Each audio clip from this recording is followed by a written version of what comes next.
something changed in January 2026 that most people didn't notice. There was no dramatic announcement, no market crash, no emergency meeting of central bankers, just a quiet shift in the architecture of global finance that ended an 80-year monopoly.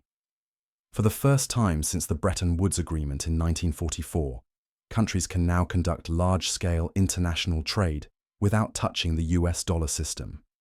Not theoretically, actually, right now. The BRICS nations, Brazil, Russia, India, China, South Africa, along with newer members like Indonesia, Egypt, and the UAE, just activated their alternative payment infrastructure. They're calling it the unit. And while headlines focused on whether it would replace the dollar overnight, they missed the more important story. The unit doesn't need to replace anything to matter. It just needs to exist as a functioning option. Because once there's a credible alternative to a monopoly, the monopoly's power starts eroding whether anyone admits it or not. Let's get specific about what actually launched. The unit isn't a physical currency you can hold in your hand. It's a digital settlement system that allows member countries to trade with each other using their own national currencies, bypassed entirely by the dollar. But here's what makes it different from previous attempts. The system is built on two foundational pillars, designed specifically to solve the trust problem that's killed every other dollar alternative. First, 40% of the unit's value is anchored to physical gold. Not paper gold, not gold certificates, but actual metal sitting in vaults across BRICS nations that can be audited and verified. This isn't nostalgia for the gold standard. It's a deliberate credibility signal. Gold has been trusted for 5,000 years across every culture and political system.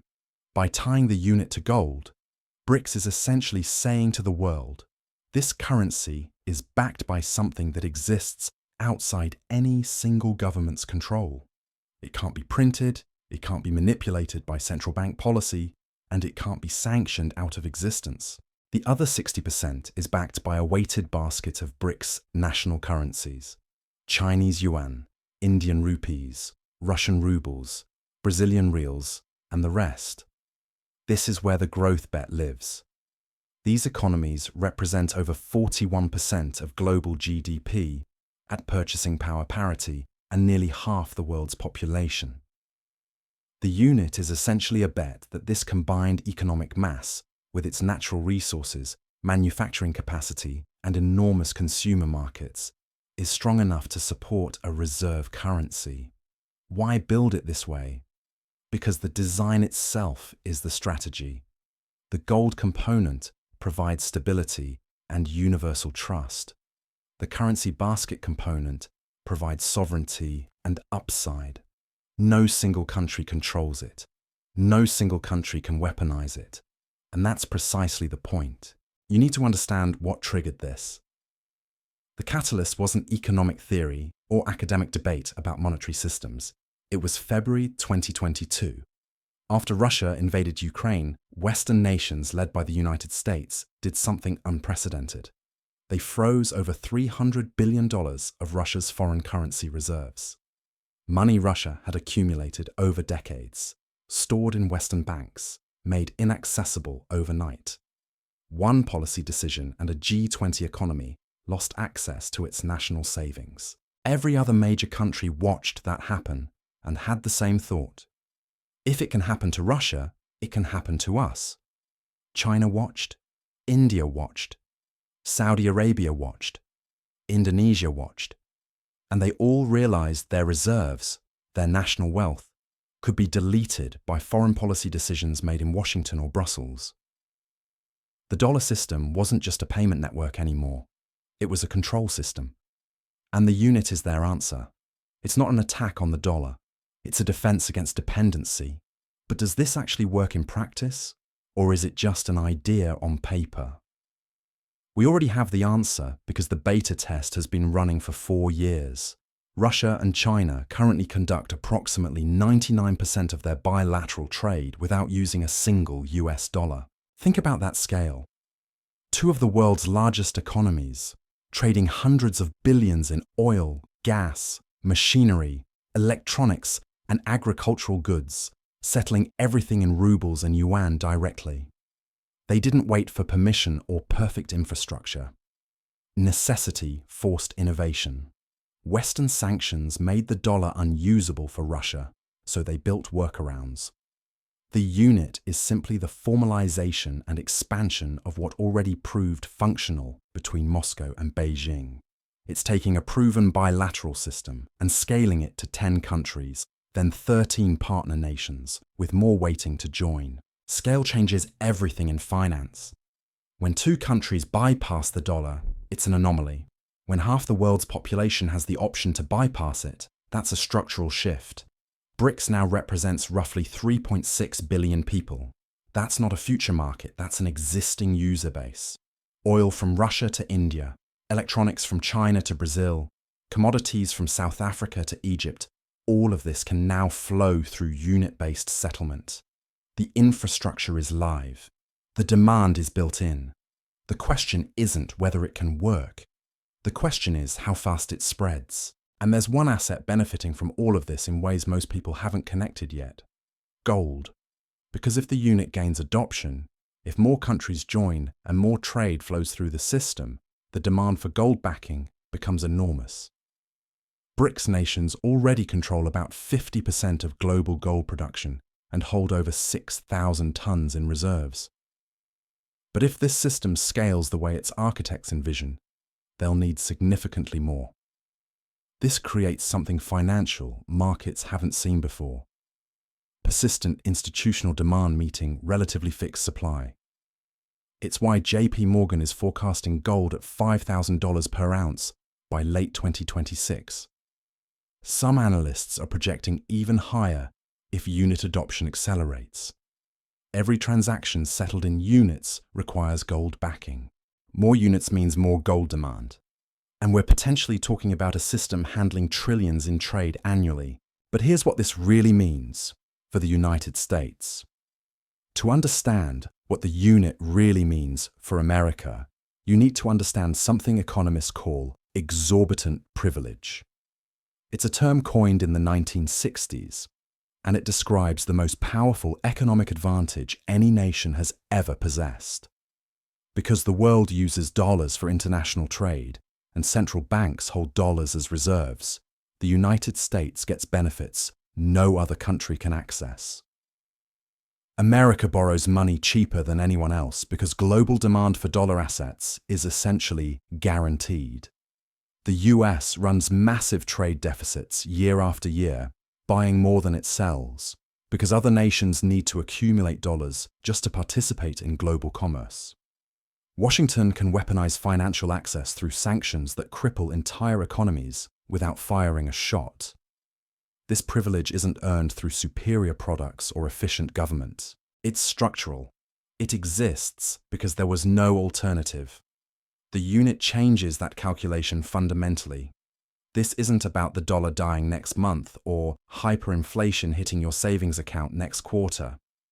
What's happening is far more insidious and far more permanent. The unit puts America's free ride on a countdown timer. It creates erosion, not explosion. For 8 decades, countries had no choice. If you wanted to trade internationally at scale, you used dollars. You held dollar reserves.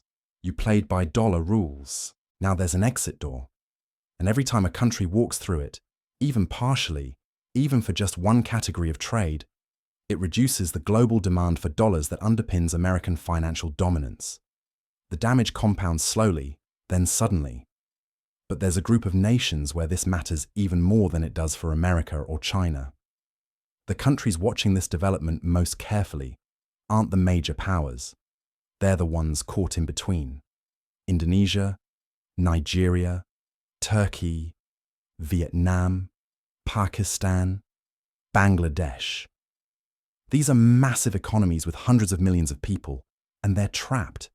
Most of them owe enormous debts denominated in US dollars. When their currencies weaken, their debt burden explodes, even though they haven't borrowed another cent. They're squeezed between American monetary policy they can't control and Chinese economic gravity they can't escape. For these nations, the unit isn't ideological, it's practical. It represents something they've never had before.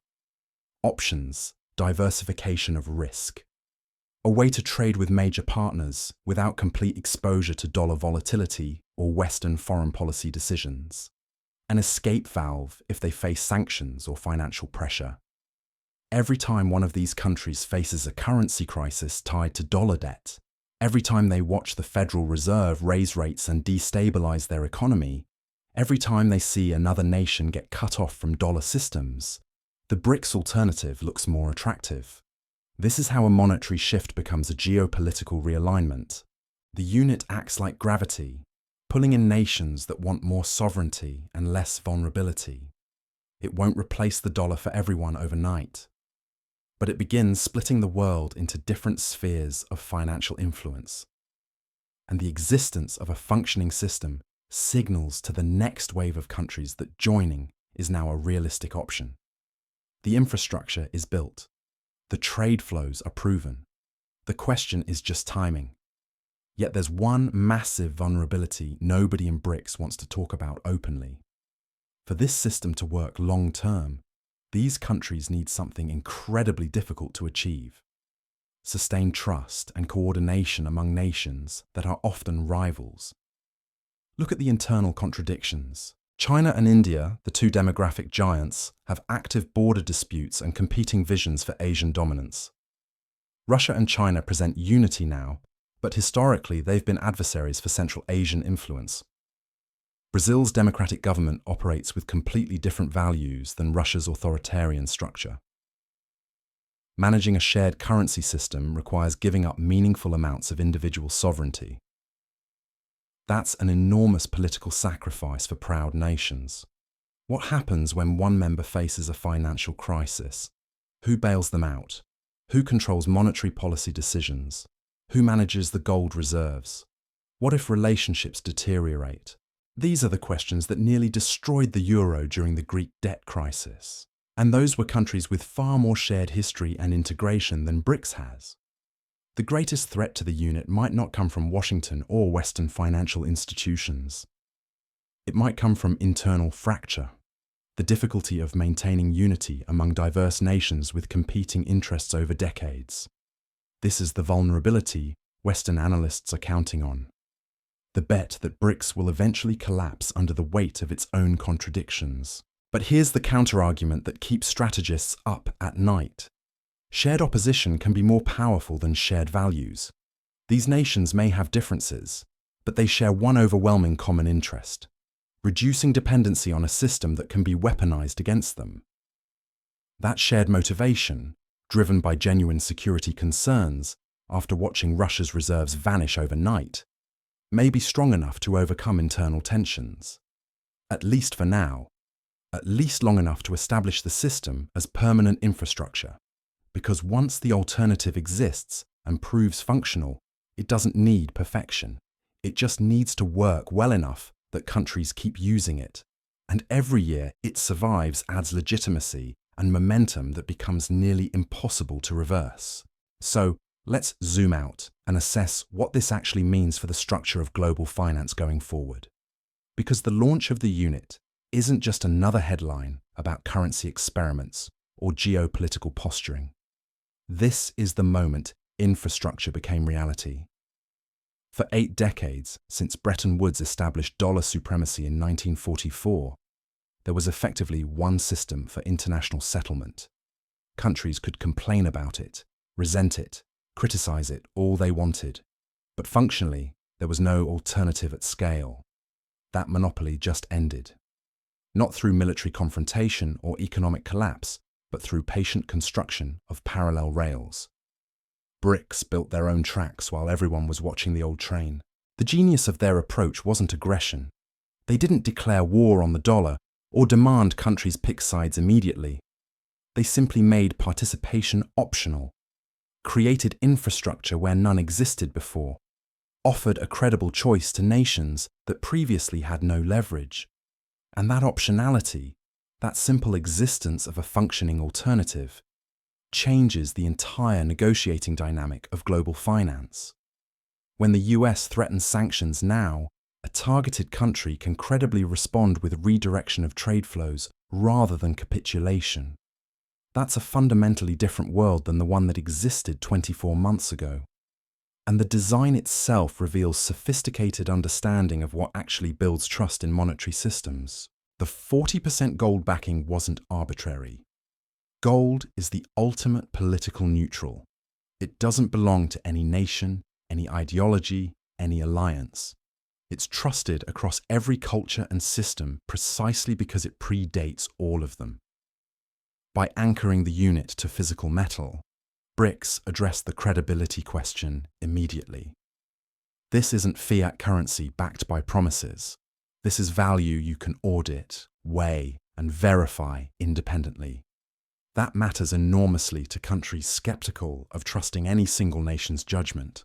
The other 60%, weighted across member currencies, solves the sovereignty problem. No single country controls the unit. China can't manipulate it unilaterally. Russia can't weaponize it alone. India maintains influence proportional to its economic weight.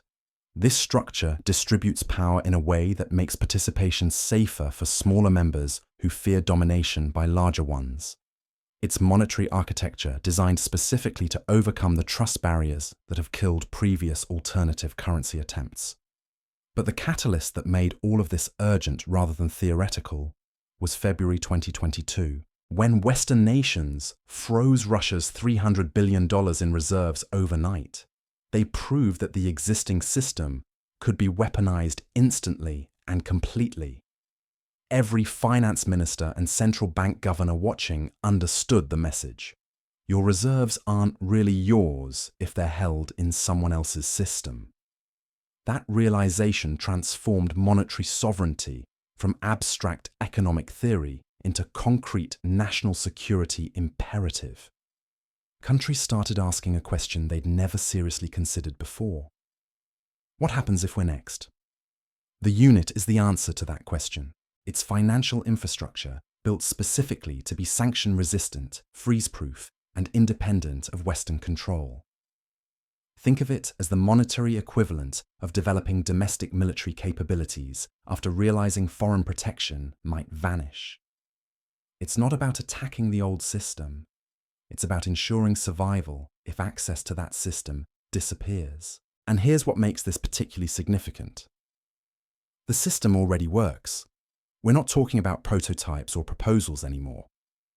90% of trade between BRICS nations now settles in local currencies rather than dollars. Russia and China have virtually eliminated the dollar from bilateral transactions entirely. Brazil and China are trading directly in reals and yuan. India purchases Russian oil in rupees. The unit didn't create this shift. It industrialized and standardized what necessity already forced these countries to build. The beta tests passed years ago. What launched in January 2026 was simply the formalization and expansion of proven infrastructure. The scale involved makes dismissal impossible. With Indonesia joining as the 10th full member and 13 partner nations now connected to the system, BRICS represents 46% of global population and over 41% of world GDP at purchasing power parity. That's not a fringe coalition.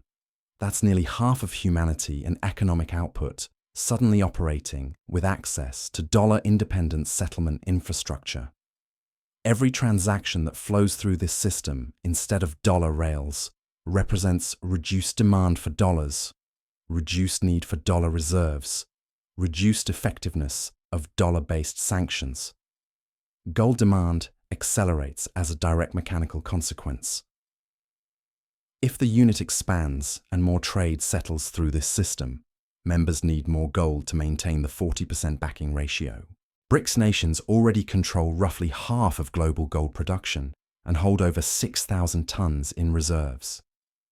But sustained growth of the unit requires sustained accumulation. This isn't speculation about gold prices. This is balance sheet mathematics.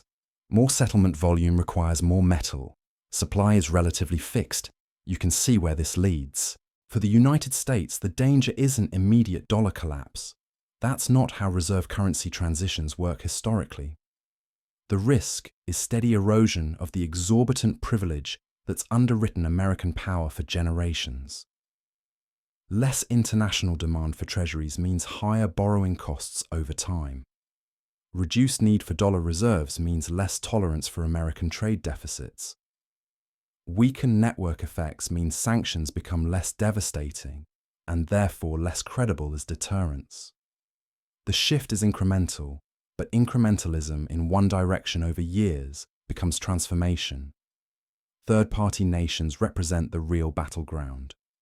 Countries like Indonesia, Nigeria, Turkey, Vietnam, Thailand, they're not ideologically committed to either system. They're simply trying to manage debt burdens, currency volatility, and geopolitical pressure from multiple directions. The existence of the unit gives them leverage they've never possessed. Options during crises, alternatives when facing threats.